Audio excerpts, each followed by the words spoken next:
Hello students, today's class for class 12 chapter 7 कर रहे हैं हम, एक्सरसाइज 7.2 इंटीग्रेशन पे बेस्ड है, सब्स्टिट्यूशन पे। इससे प्रीवियस मैंने 2 लेक्चर वीडियो अपलोड किए हैं और उसमें 5 तक क्वेश्चन और tan x और cot x, secant x और cosec x इससे रिलेटेड जो है मैंने आपको फार्मूले बताए थे और उसका यूज आज जो हम करेंगे इन दिस लेक्चर वो हम करेंगे कि कोई भी बाइनोमियल या ट्राइनोमियल, क्वाड्रेटिक या लीनियर, अंडर रूट के अगर अंदर है तो how do we solve it. पहली बात, अगर आपको सब्स्टिट्यूशन मेथड लगाना है हमेशा हमेशा अंडर रूट के अंदर वाले को आप टी पुट करें, बशर्ते यानी कि कंडीशंस अप्लाइड उसका डेरिवेटिव पड़ा, ठीक है। अदरवाइज इसके अलावा और क्या बन सकता है वो आने वाले चैप्टर मतलब एक्सरसाइजेज में हम देखेंगे, ठीक है। क्वेश्चन नंबर 6 स्टार्ट करते हैं। वेरी इजी वन, ये चारों बहुत इजी हैं। आपको सिंपल और सिंपल सब्स्टिट्यूशन मेथड को अप्लाई करना है। इंटीग्रेशन क्या है और हमारा इंटीग्रैंड, आपको अगर आपने वेरी फर्स्ट लेक्चर इंटीग्रेशन का देखा हो तो मैंने उसमें टर्मिनोलॉजी क्लियर की थी कि जिसका हम इंटीग्रेशन करते हैं उसको हम इंटीग्रैंड कहते हैं। अब इंटीग्रैंड में यहाँ पे अंडर रूट के अंदर बाइनोमियल है, लीनियर है, दोनों बातें हैं। बाइनोमियल मतलब 2 टर्म, लीनियर मतलब हैविंग डिग्री 1। तो आपको क्या करना है, लीनियर का जो डेरिवेटिव होता है वो हमेशा कांस्टेंट होता है। तो कांस्टेंट अगर पड़ा नहीं भी है तो भी कोई दिक्कत नहीं है। ax प्लस बी को आप टी पुट कर दीजिए एंड डिफरेंशिएशन कीजिए विद रिस्पेक्ट टू x। तो क्या होगा, a b का हो गया 0 और ये हो गया dt बाय dx। तो dt मेरा क्या बन गया, a dx, या मेरे पास a भी नहीं है सिर्फ dx है, ठीक है। तो dt बाय, एक बात मैं आपको और बताना चाहूंगी कि जब भी हम सब्स्टिट्यूशन करते हैं तो x फिर दिखना नहीं चाहिए। कोई भी x है कहीं भी पड़ा है उसको हमने रिप्लेस करना ही करना है, चाहे वो कांस्टेंट की टर्म में करें या चाहे हम t की टर्म में करें, ठीक है। तो लेट्स स्टार्ट। अब मेरे पास ये क्वेश्चन था और मैंने इसके t और dx को मैंने चेंज करने का बना लिया कि इसको मैं लिख सकती हूं under root t, ax plus b is t, dx is dt by a। क्योंकि a कांस्टेंट है तो बाहर निकल जाएगा और ये हो गया रूट टी dt। अब आपको इंटीग्रेशन अगर ध्यान हो x एंड dx का क्या होता है, x n plus 1 upon n plus 1 plus c। यानी कि कोई भी आपके पास पोलिनोमियल है उसमें x की पावर अगर है या एल्जेब्रिक है, सॉरी एल्जेब्रिक है, तो x की जो भी पावर है उसमें 1 ऐड कर दीजिए और जो भी नया पावर बनी वही डिनोमिनेटर में चली जाएगी आपकी। तो यहाँ पे जो t है, t की पावर है 1/2, तो t 1/2 प्लस 1। अब 1/2 प्लस 1 क्या होता है, 3/2। 12th क्लास के बच्चे को तो बताने की जरूरत नहीं है। और ये प्लस c, इस 3/2 को आप घुमा के सही सही लिखिए तो 2/3a t raise to power 3/2 plus c। t की वैल्यू वापस पुट करेंगे आप और t है मेरा ax plus b raise to power 3/2 plus c is my answer, ठीक है। तो काफी इजी है, आप एक क्वेश्चन करोगे आपको बिल्कुल क्लियर होता चला जाएगा। मेरे को कोई बहुत ज्यादा लंबी चौड़ी बात बताने की जरूरत नहीं है स्टूडेंट्स को। नेक्स्ट क्वेश्चन करते हैं, क्वेश्चन नंबर 7। 7th क्वेश्चन है मेरे पास, integration of x root x plus 2 dx। Under root के अंदर वाला x प्लस 2 को आप t पुट कीजिए। अब डिफरेंशिएशन करो अगर आप विद रिस्पेक्ट टू x, तो x का हो गया 1, 2 का 0 और t का हो गया dt बाय dx। तो यहां से आपका dx रिप्लेस हो गया dt में। अब देखो ये dt बन गया, ये रूट t बन जाएगा, ये x पड़ा है अभी और इस x को भी मेरे को t की टर्म्स में ही लिखना है, ये बात ध्यान रखना आप, ठीक है। तो इस x को यहां से मैं x को लिख सकती हूँ t माइनस 2। ओके ना, चेंज करते हैं आप सारे क्वेश्चन को। ये x can be written as t minus 2 under root t और ये हो गया t। x प्लस 2 को t पुट किया, dx को dt। अब आप कहोगे जैसा था वैसा ही हो गया, क्या फर्क पड़ा, दो टर्म वैसे आ गई, बहुत बड़ा फर्क आया है। अंडर रूट के अंदर यहाँ बाइनोमियल थी, यहाँ पे मोनोमियल है, ये अब मल्टीप्लाई हो सकता है, ये मल्टीप्लाई नहीं हो सकता था। आपको क्लियर हुई बात ये क्या, कि इसको मैं लिख सकती हूँ टी रूट टी और -2 रूट टी डी टी, और इसको मैं दो इंटीग्रेशन में डिवाइड कर सकती हूँ। देखो, when bases are same, having multiply sign, powers are added, तो ये 1 और ये 1/2 बिकम 3/2 और -2 t 1/2, दो अलग अलग इंटीग्रेशन हो गए। अब इसका इंटीग्रेशन क्या हुआ, फार्मूला स्टिल वही है, जो भी पावर है उसमें 1 ऐड कीजिए और जो नई पावर बनी वही denominator, -2 t raise to power 3/2 upon 3/2 plus, थोड़ा सा रिफाइंड फॉर्म में लिखते हैं, 2/5 t की पावर 5/2 -2 2/3 t की पावर 3/2 प्लस, t की वैल्यू वापस पुट कीजिए, x + 2 raise to power 5/2 -4/3 x + 2 raise to power 3/2 plus c is my answer. तो इस तरीके से आपने जो है ये क्वेश्चन को करना है, ठीक है। होप सो आपको ये समझ आया होगा कि हमने क्यों सब्स्टिट्यूशन किया। हम चाहते थे अंडर रूट के अंदर मोनोमियल आए, यानी कि एक टर्म जिससे कि हम मल्टीप्लाई कर सकें। ना क्वेश्चन नंबर 8,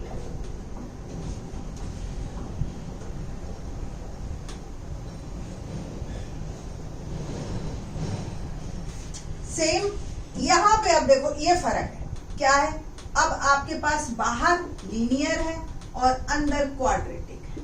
1 + 2x² को अगर आप t पुट करते हो सपोज और डिफरेंशिएशन करते हो विद रिस्पेक्ट टू x, 1 का क्या हो गया 0, 2 x² का क्या होगा डेरिवेटिव 2x, और t का क्या होगा dt/dx, तो 4x dx is dt, but मेरे पास तो x और dx है, तो x dx पड़ा रहे dt/4।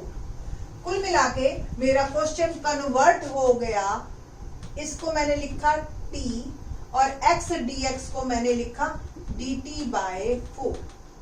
1/4 बाहर कर दीजिए, √t dt, 1/4 √t यानी कि t की पावर 1/2, इंटीग्रेशन करेंगे 3/2 अपॉन 3/2, और ये हो गया मेरा इंटीग्रेशन हो चुका है, plus 1/4 2/3 t raise to power 3/2 plus c, और ये 2 कैंसल, 1/6 t की वैल्यू वापस पुट कीजिए आप, 1 + 2x² rays to power 3/2 plus.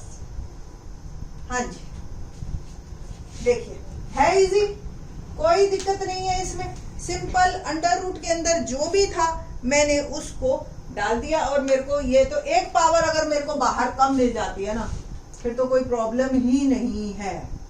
फिर तो अगर यहाँ क्यूब होता, यहाँ स्क्वायर होता, तो वो सब्स्टिट्यूशन में चला जाता। तो एक पावर अंदर वाले से अगर एक पावर कम है तो फिर तो कोई प्रॉब्लम ही नहीं है, सब्स्टिट्यूशन डायरेक्ट लगाना है हमने। 9th देखते हैं क्या है 9th। अब आपको थोड़ा थोड़ा समझ आना शुरू हो गया होगा, अब आपको क्लियर होता जाएगा कि किस तरीके से मेरे को क्वेश्चन को करना है। अंडर रूट के अंदर वाले को मैंने पुट किया t और डिफरेंशिएशन किया with respect to t, sorry with respect to x।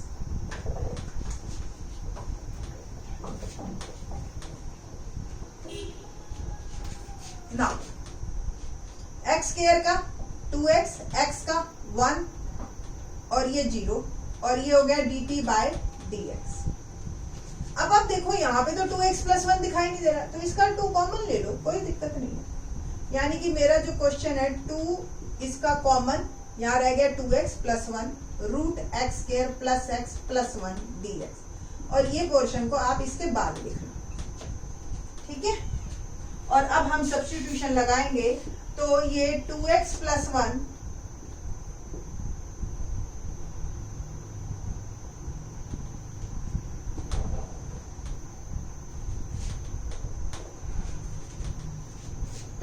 2x + 1 √x² + x + 1 dx x plus 1 is t, 2x plus 1 dt by dx और 2x plus 1 dx become dt। तो ये और ये आपका बन गया dt 2 रूट टी dt 2। अब root T का तो आपको सिंपल पता ही है, कई बार कर चुके हैं हम। तो t raise to power 3/2 upon 3/2 plus, तो 2 इंटू 2/3, t की वैल्यू वापस पुट कीजिए, x square plus x plus 1 3/2 plus c। Answer is 4/3 x square plus x plus 1 3/2 plus c is my answer. ठीक है जी। तो इस तरीके से आप मूव करते जाइए और आपको जो है क्वेश्चंस होते जाइए। ये तो थे एक पैटर्न। अब आपको अगर अंडर रूट डिनोमिनेटर में मिलना शुरू हो जाए तो आप कैसे करेंगे, देखिए 10th question. 1/x minus root x dx, ये है इंटीग्रेंड। थोड़ा सा आपको देखने पे अजीब सा लगेगा, बट रूट एक्स अगर मैं कॉमन ले लूं तो क्या दिक्कत है। इसके पास 2 रूट एक्स है ना, एक्स को आप root x into root x लिख सकते हो। तो एक रूट एक्स कॉमन ले गया, एक रूट एक्स बच गया, -1 dx। अब मैं रूट एक्स -1 को सपोज t लेती हूँ और डिफरेंशिएशन करती हूँ with respect to x। x की पावर 1/2 का डिफरेंशिएशन याद है, d by d x of x n, n x n -1, याद है ना। शुरू में जब हम इंटीग्रेशन शुरू करवाते हैं ना तो स्टूडेंट्स के दिमाग में थोड़ा सा कंफ्यूजन होना है, क्लियर। पहले 4-5 दिन डिफरेंशिएशन और अभी हम इंटीग्रेशन का ये फार्मूला रट रहे हैं, अब एकदम से ये आ गया।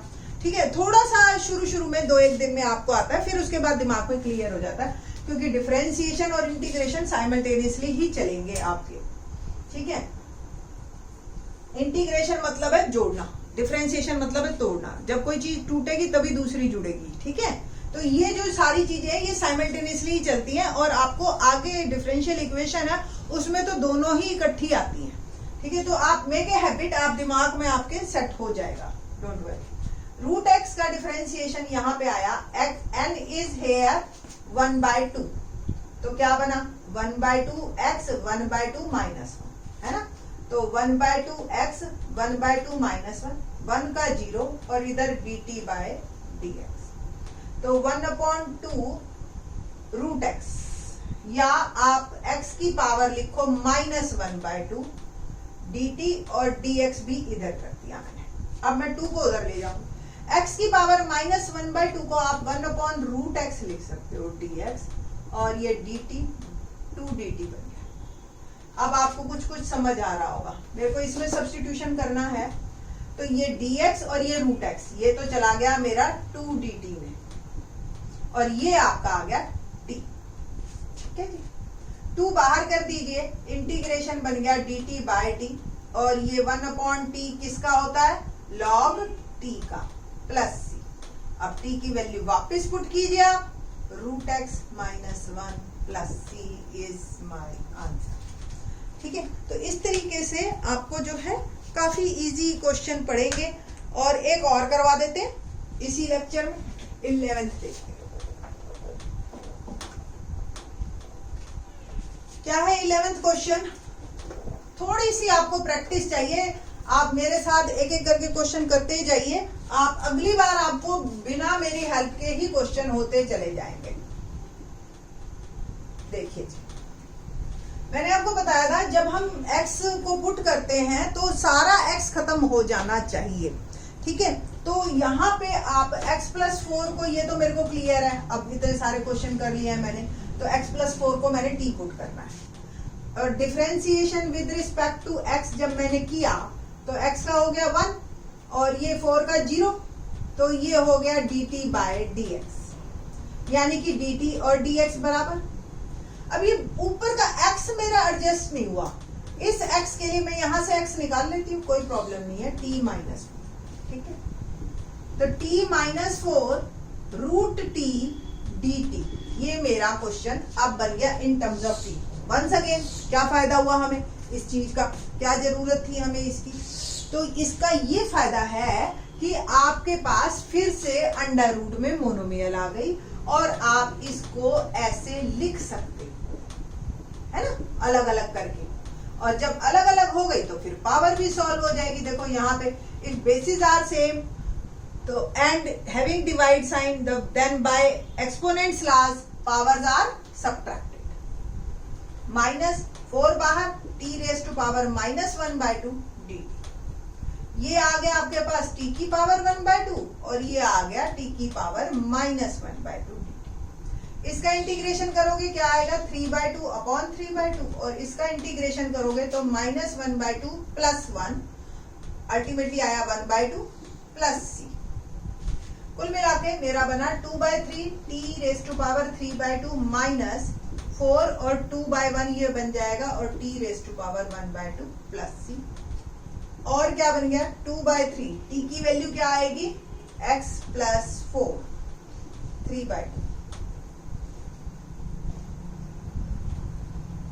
-8 x plus 4 1/2 plus c is my answer.